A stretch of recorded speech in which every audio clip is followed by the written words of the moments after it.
Have you ever noticed that the best photographers can make any photo look cinematic?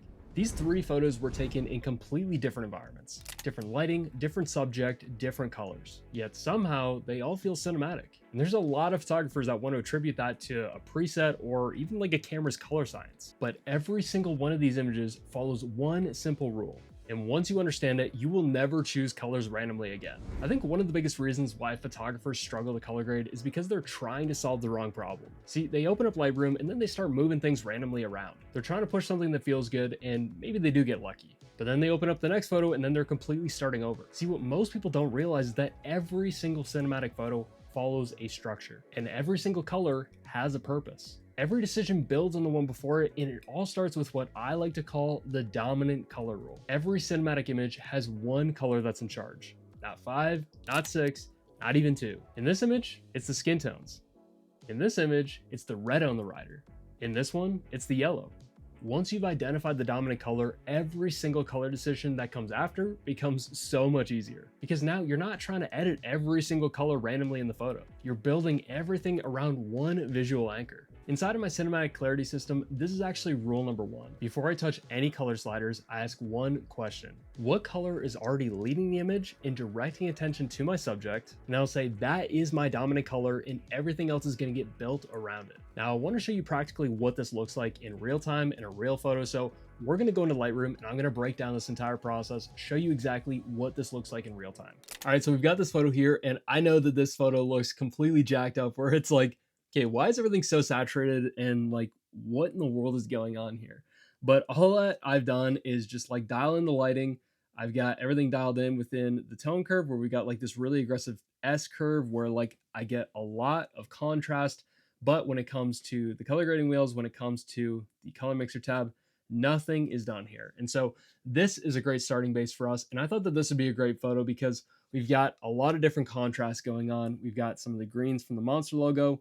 We've got these reds. We've got a bit of oranges here and like the glove. Like the red tone isn't like fully consistent. Even in the sky looks kind of purple. And then we've got like this weird tone here. So there's a lot going on here. And so I thought this would be a great shot to work through and move through. So when we're thinking about a dominant color, like I said, is we want to choose a color that draws attention to our subject. And so for me, I'm thinking, what is the most saturated and brightest color on our subject that's drawing attention to our subject? And sometimes that isn't always going to be the most qualifying factor because oftentimes a skin tone will work just fine, but you need to be thinking about the one color that does draw attention to the subject. And so when you're thinking about drawing attention to the subject, it usually qualifies by saturation and brightness because our eyes are most attracted to those things over everything else. So within the rest of the scene, what our objective is not to have everything at the same saturation level, but we want to make sure that we are drawing attention to our subject with color. And so that all starts with choosing one dominant color.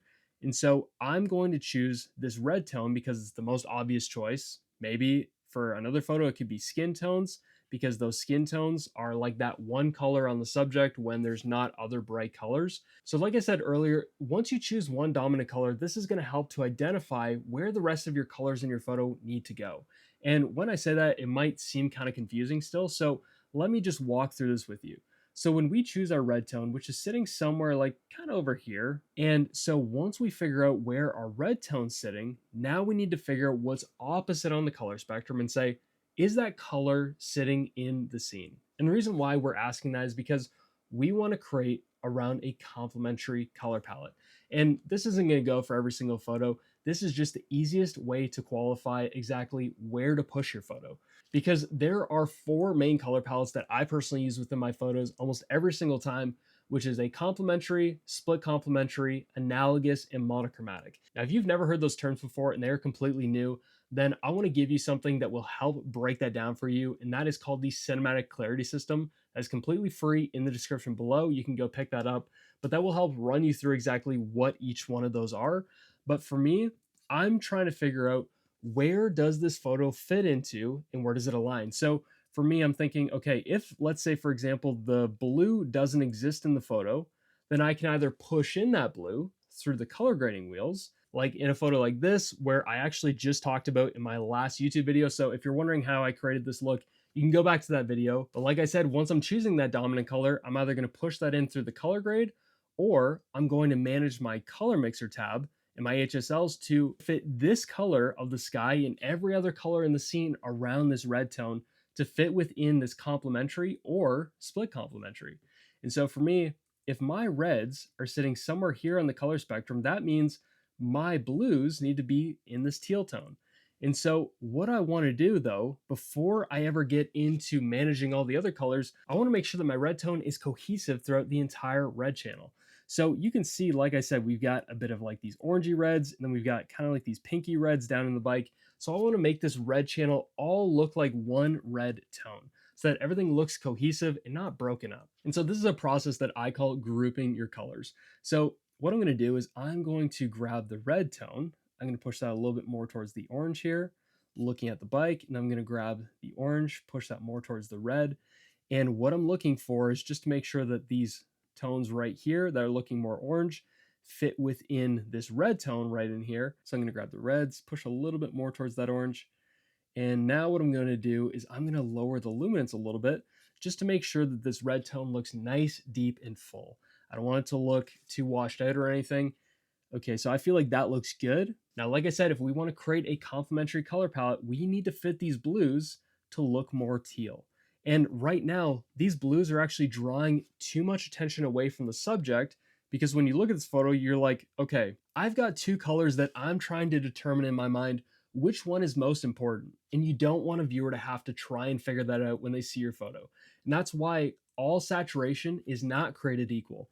And so you want to be able to create saturated colors and remove saturation from other colors that you don't want to draw attention to.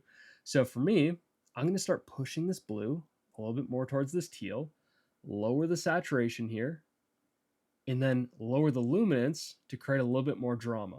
Now, once you lower the luminance on a color, that actually adds in more saturation again. And so what we want to do is lower the luminance again, lower the saturation.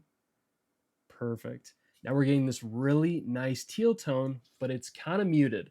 And so when we look at this photo specifically, we're saying, okay, this teal tone looks way more appealing with this red rather than what we had before, which was something like this. And this tone does not look nice with this red. But now, once we correct that blue is fitting perfectly with this red because it's fitting within a specific color palette. And you can see that once we decide where our color tone is going to fit, then the rest of the colors in the scene shape around that.